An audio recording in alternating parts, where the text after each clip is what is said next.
en el terreno de la política en relación con la protección social y dar algunos lineamientos. La idea de fondo acá es que el objetivo de la protección social debiera ser la realización de los derechos económicos y sociales de la población y debiera armarse un verdadero sistema de protección social, ya no avanzar solamente con iniciativas aisladas. Entonces, en esta perspectiva, creemos importante recalcar que, dado que el objetivo es realizar los derechos económicos y sociales de la población, el papel central debiera jugarle la protección el Estado.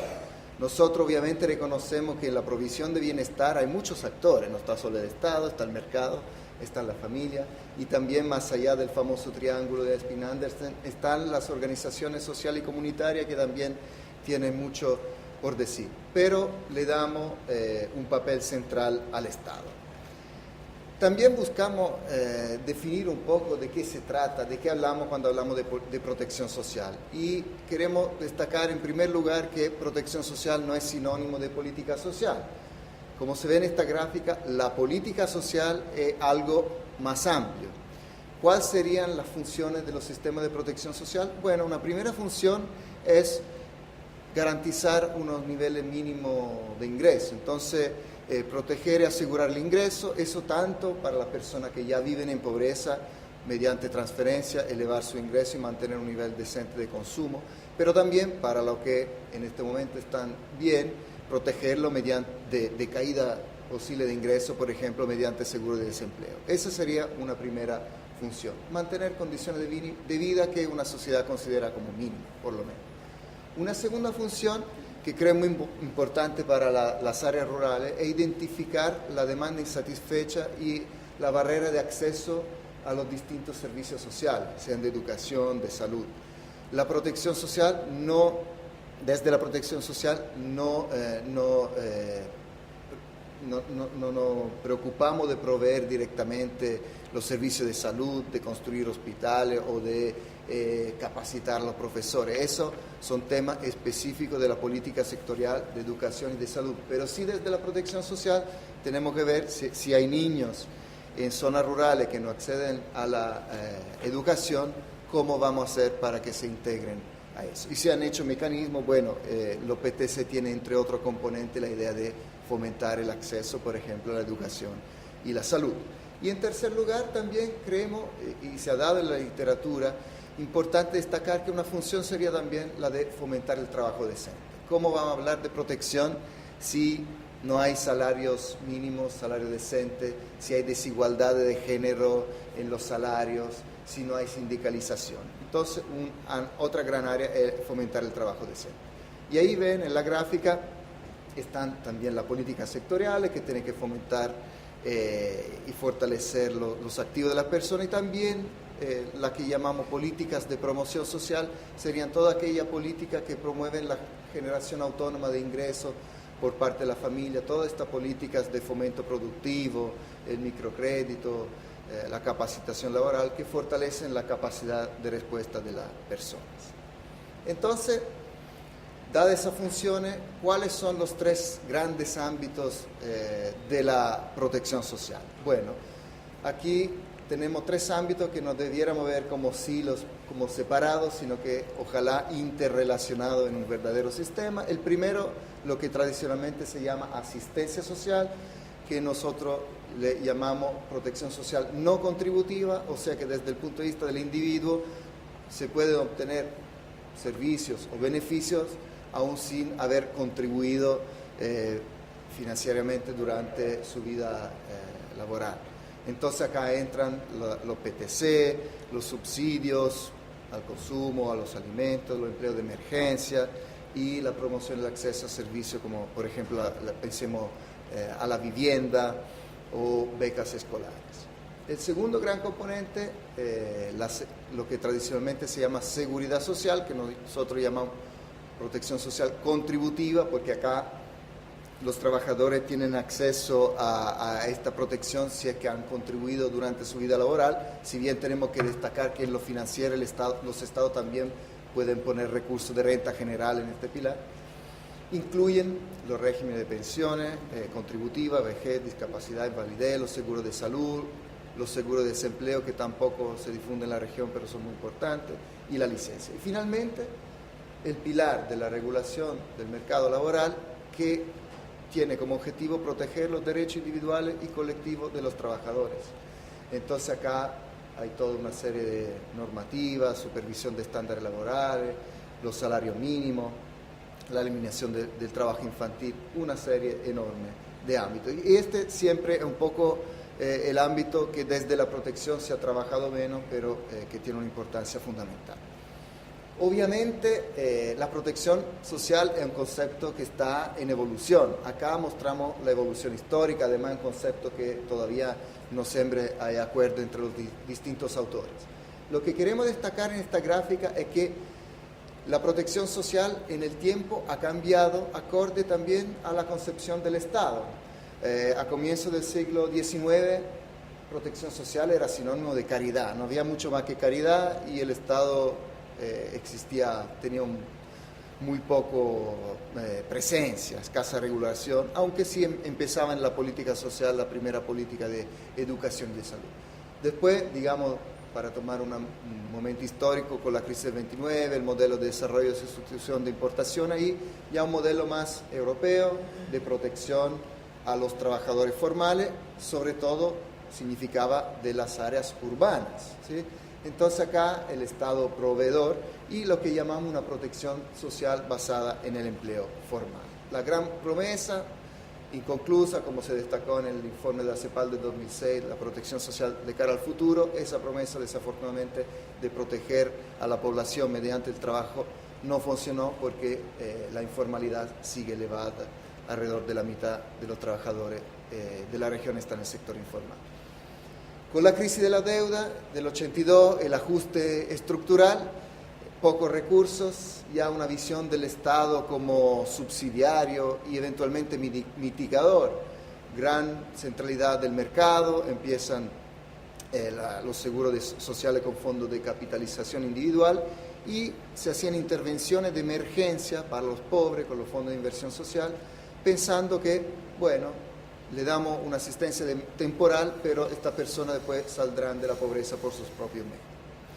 Ya en el siglo actual se ha dejado atrás esas visiones y podemos decir que conviven dos visiones, una que podemos llamar de una protección social como asistencia y acceso a la promoción, donde el gran componente son los famosos programas de transferencia condicionada, que no son solo vistos como una medida de emergencia, sino que es una medida de más largo plazo, a través de la cual no solo se transfiere ingresos, sino que se quiere fortalecer activo de educación y salud en la familia. Pero convive también una visión más integral que llamamos de protección social como garantía ciudadana, a la cual subyace una visión del Estado como garante, como protector de los derechos económicos y sociales de los ciudadanos, y entonces aquí donde empezamos a pensar en verdaderos sistemas de protección social, inclusiva, que incluye a toda la población, respondiendo a las distintas necesidades.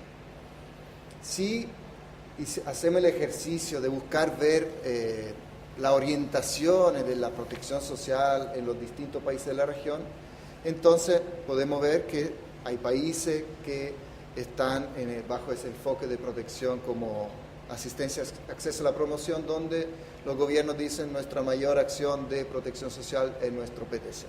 Y por otro lado, hay países donde sí vamos hacia una protección social como garantía ciudadana, donde hay un gran piso de protección no contributivo que va más allá de los PTC, incluye pensiones sociales, donde se busca siempre más articular lo contributivo y lo no contributivo, pensemos por ejemplo las asignaciones familiares en Uruguay, y donde sí se piensa a la articulación en un verdadero sistema de protección social. Son países que han tenido una historia de política social muy larga, y hay países que se encuentran en una situación intermedia donde ya desde los PTC se busca tener otra medida no contributiva y también se busca ir hacia la articulación de todos los componentes de la protección social. La clasificación de los países acá fue hecha en 2009, hay países que ya están transitando, por ejemplo, el Ecuador, pero digamos, eso sirve como brújula. Y interesante es que esos 3 grupos de países, esas 3 orientaciones, son bastante acordes a una clasificación de los países que se suele hacer en la CEPAL bajo criterio de inversión social y de resultado en lo social. Acá hay 3 grupos de países agrupados según, por ejemplo, el gasto social per cápita, el gasto social en porcentaje de PIB, etcétera, etcétera. Y obviamente en los países donde hay mejor inversión social, que son también países con mayor PIB, también se obtienen mejores resultados de afiliación a la seguridad social, mejor acceso a la salud, mejores resultados en educación. Lo que sí es importante destacar es que hasta en los grupos de mayor inversión y mejores resultados todavía hay grandes desafíos. Por ejemplo, acá ven los ocupados afiliados a la seguridad social en el grupo 1 son el 58,5%. Entonces todavía grande desafío hasta para los países más avanzados. Y también, si bien lo lógico es que en los países de PIB per cápita más elevado haya niveles de inversión social más elevados, también si miramos a esa línea, podemos ver que los países que están arriba de la línea de regresión significa que son países que, dado su PIB per cápita, hacen un esfuerzo un poco mayor de inversión social, y los países que están abajo un esfuerzo un poco menor. Entonces hay un tema de recursos nacionales que permiten a Nicaragua tener solo $107 per cápita de inversión social, y a la Argentina le permiten tener $2.200 per cápita, pero también hay un tema de importancia que se le da a la política social y a la protección social. Volviendo al tema central, que es el tema del enfoque de derechos, este enfoque no se basa solo en buenas palabras. Hay instrumentos internacionales como son la Declaración Universal de los Derechos Humanos del 48, el Pacto Internacional de los Derechos Económicos, Sociales y Culturales del 66, y en el ámbito latinoamericano está la Declaración de San Salvador, también en el ámbito de la OEA. Y también, gracias al proceso de democratización de la región, ya muchas constituciones reconocen explícitamente derecho económico y social. Acá cito Brasil 88, Colombia 91, porque reconocen explícitamente derecho a la seguridad social, a la salud. Casi todos los países tienen un discurso de derechos en su política de protección social y un enfoque de derechos. Obviamente, desde el discurso a la realización hay una gran brecha, y vemos que todavía son pocos los países donde hay una expresión formal de garantías sociales. Nosotros hicimos un pequeño análisis acá. Por ejemplo, en los países acá analizados son 16, 11, 16 tienen constituciones donde sí se protegen estos derechos económicos y sociales en la Constitución, derecho a la salud, la educación. Hay prácticamente casi todo también tienen, de lo anterior, tiene un enfoque de derecho a la protección social, pero cuando vemos las garantías son 4 o 5 países. Acá, ¿a qué me refiero con estas garantías? Por ejemplo, acá en Chile, el Plan Auge, en la salud se define una serie de enfermedades que el Estado se tiene que cumplir con cubrirla para la población de manera gratuita, con cierto estándar y cierto tiempo, ¿sí? O también en Brasil, la pensión no contributiva, el beneficio de prestación continuada. Existen ya garantías explícitas, muchas en el sector salud, pero son poquitas. También el otro gran tema, hemos visto una protección social que esté basada en el enfoque de derecho y que sea una protección social integral. Esta palabra ya está muy difundida en el debate, entonces buscamos ver qué significaba integralidad de la protección social. Obviamente, un primer punto es que hay que considerar, por un lado, la demanda que viene de la familia, de los individuos, de la comunidad, y adecuar la oferta de protección social a dichas demandas. Y, en concreto, la integralidad por el lado de la oferta significa que tenemos que tener una articulación, una integralidad vertical, o sea, entre los distintos niveles administrativos. Nosotros tenemos que tener una política a nivel central de Estado, pero esa política tiene que llevar a los que sean departamento, estado, hasta llegar al terreno, a los municipios. Si hay grandes brechas entre estos niveles, será difícil tener una protección social integrada. Obviamente también una protección social integrada a nivel horizontal, intersectorial, esa es otra palabra muy utilizada. Los distintos sectores, educación, salud, seguridad social, tienen que hablar entre ellos, y no solo al nivel central, sino que también al nivel local. Estamos hablando antes del caso de Uruguay, donde ya hay mesas de coordinación de la política y de la protección social a nivel ya municipal. Por el lado de la demanda, integrar la protección social significa, por un lado, considerar el ciclo de vida de las personas, ¿sí? Pensar desde la niñez, la adolescencia, la juventud, cuando están en edad de trabajar, hasta el envejecimiento. Y también una integración transversal, y acá está el tema rural. La protección social puede tener necesidades distintas para grupos que viven en áreas rurales o urbanas, para grupos indígenas, etcétera, etcétera. Entonces, el mensaje un poco que, si bien otro gran debate es aquello de si universalizar o focalizar, nosotros creemos, y esto ya se dijo varios años atrás, un secretario ejecutivo de la CEPAL, José Antonio Campos, decía que obviamente los derechos son universales y tenemos que tener una orientación universalista, pero también desde un enfoque de derecho tenemos que enfocarnos en las personas más pobres. Entonces también las medidas focalizadas se pueden utilizar para llegar a dicha universalización. Entonces ese debate que puede dar para un seminario entero, cuando llegamos al nivel operacional no podemos descartar ni la una ni la otra y hacer frente a distintas necesidades. Ya no podemos pensar solamente en los pobres, obviamente tenemos que enfocarnos en los pobres, pero hay que considerar también que hay una, llamémosla clase media, hay una gran parte de la población latinoamericana que está en condiciones muy vulnerables y que a veces no está cubierta ni por la seguridad social contributiva ni por los PTC, y está un poco abandonada. Muchos de ellos que están en el sector informal del trabajo.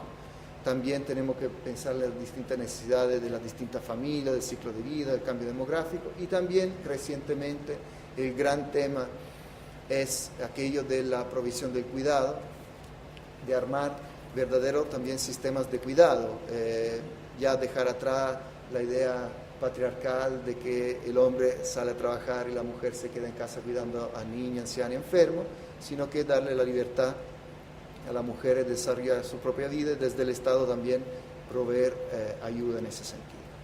Créeme importante en esa visión de, digamos, proveer piso mínimo y de avanzar hacia la universalización, destacar algo que, bueno, acá tenemos colegas del OIT, pueden desarrollar mucho mejor esta idea, pero que si bien hay una gran propuesta desde OIT y toda Nación Unida de construir un piso de protección social no contributivo, también creo importante hablar de la famosa escalera de protección social.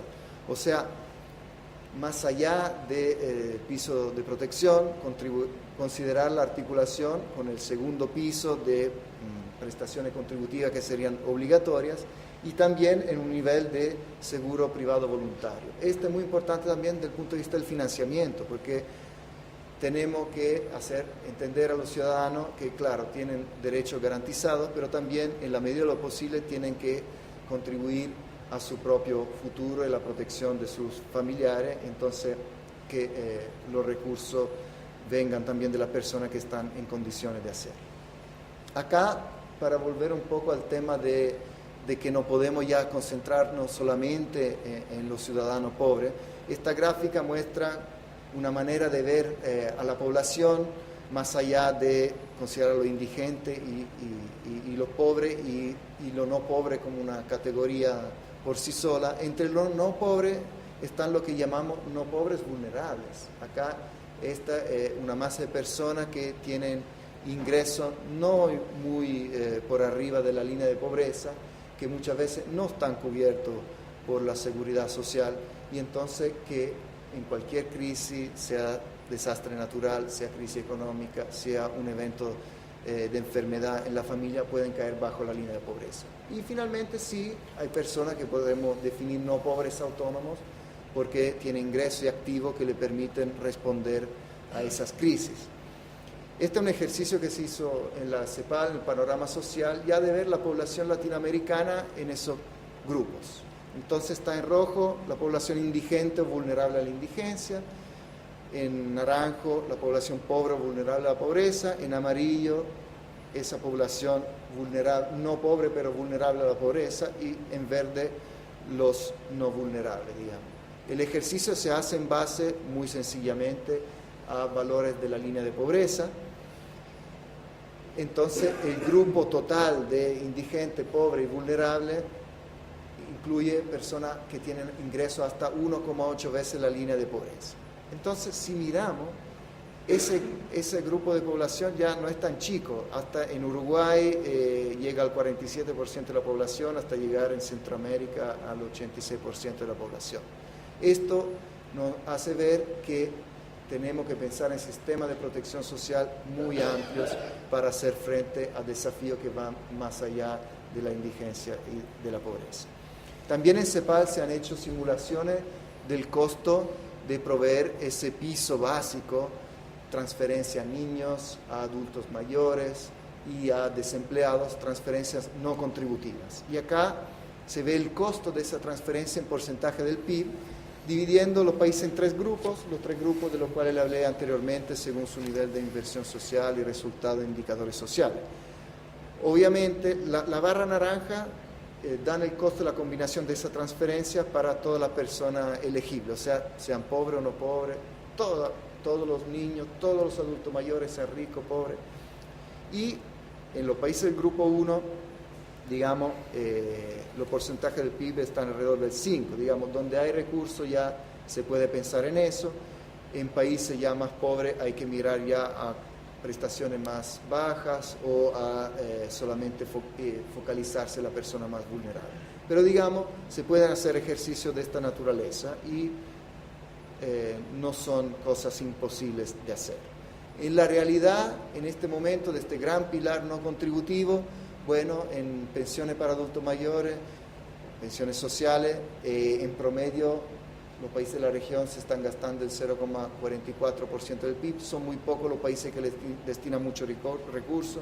En Bolivia acá con la renta de dignidad, Brasil está con el beneficio de prestación continuada, la Argentina, pero no son muchos los países que han avanzado en ese ámbito. Y para mostrar algún datito también de los famosos PTC, hoy en día representan el 0,4% del PIB.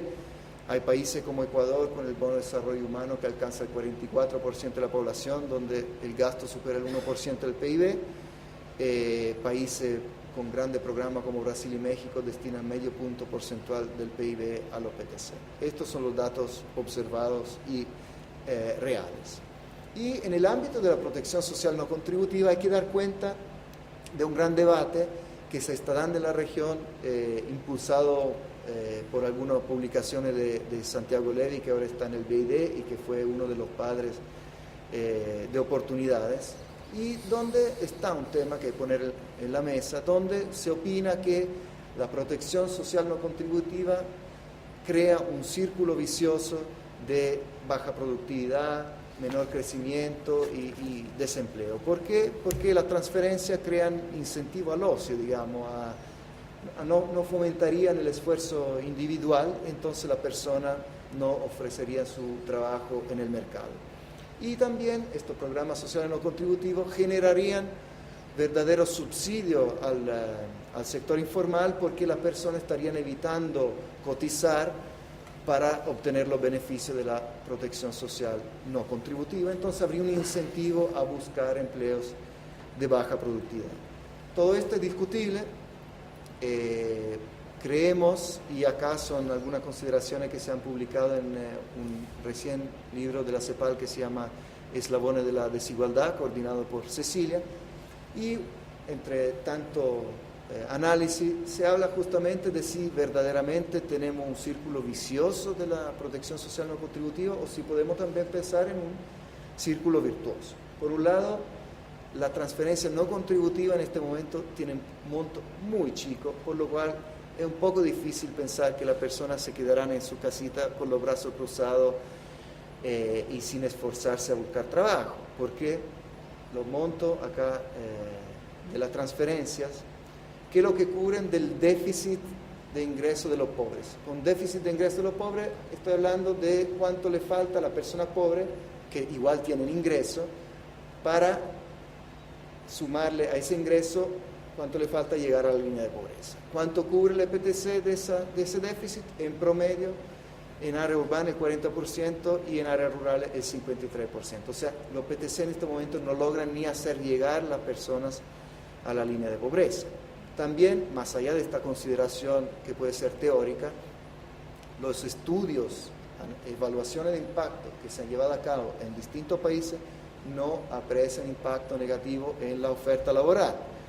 Y de hecho se observan, comparando las personas pobres que no están en los programas no contributivos, los pobres que sí lo están, se observa que los que están en estos programas, en estos PTC, a veces tienen hasta un mayor incentivo a insertarse en el mercado laboral.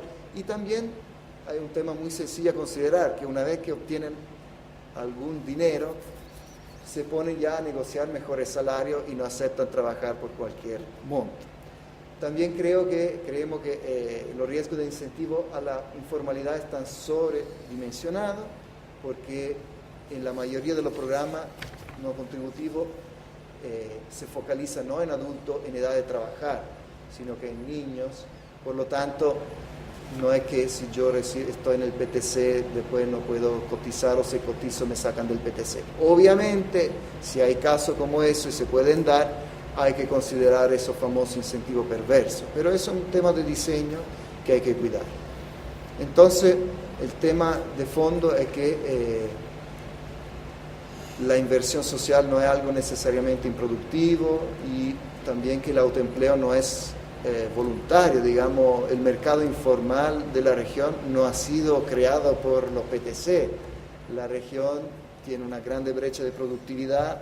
Cecilia creo hablará de la gran heterogeneidad productiva que existe en la región desde muchas décadas, y no podemos culpar a la protección social no contributiva de este tema. Volviendo a los sistemas de protección social integral, si queremos construirlo, obviamente tenemos que dar cuenta de unos requerimientos ya institucionales. Hay que coordinarse a distintos niveles si queremos tener un sistema. Todos quieren coordinar, pocos quieren ser coordinados. Entonces, en el libro lo que decimos es que habría que tener una coordinación de primer nivel político, ya desde los presidentes, los ministros, tener una línea de acción conjunta que baje al nivel técnico, y finalmente la misma línea a nivel operacional y en el terreno. Sin esa integración y coordinación no se puede tener un sistema. También necesitamos sistemas de gestión y de información que sean sólidos. Desde los PTC, una gran ganancia, un gran activo ha sido el empuje a construir sistemas de información, registro de beneficiarios. Antes, muchas veces la política social de asistencia social se hacía muy ad hoc, y en muchos países estos registros están siendo ya utilizados para otra medida. Obviamente precisamos monitorear y evaluar los programas, pero también las políticas, y hacer una evaluación ya de conjunto, no solo programa por programa, pero de todo un sistema, por lo que precisamos de buena estadística, de cuentas nacionales y de finanzas públicas. Y también, desde un enfoque de derecho, necesitamos sistema de control, que haya instancia para reclamar y también para resolver los conflictos si yo no estoy siendo atendido de la manera adecuada. Para concluir, ¿cuáles serían entonces a grandes rasgos los desafíos para la protección social? Uno, implementar el enfoque de derecho, porque por un lado necesitamos constituciones, leyes adecuadas, pero también un sistema jurídico adecuado, y también financiar todo eso.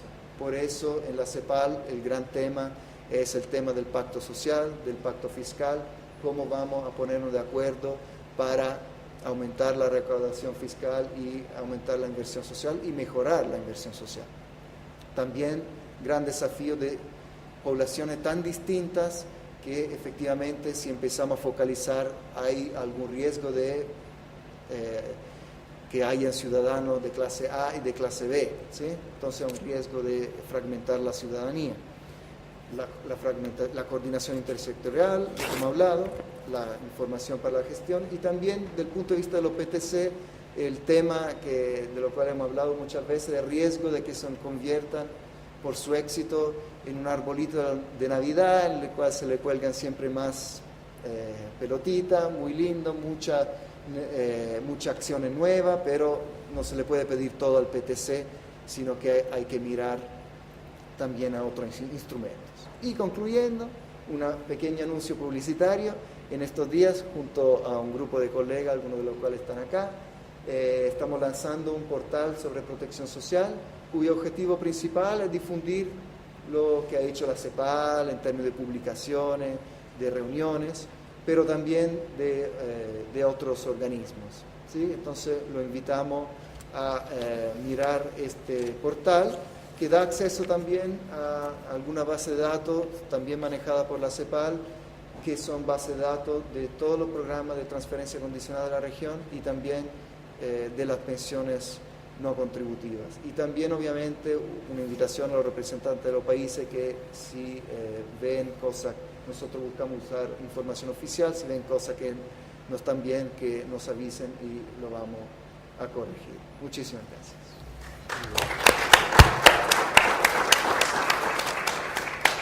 Gracias.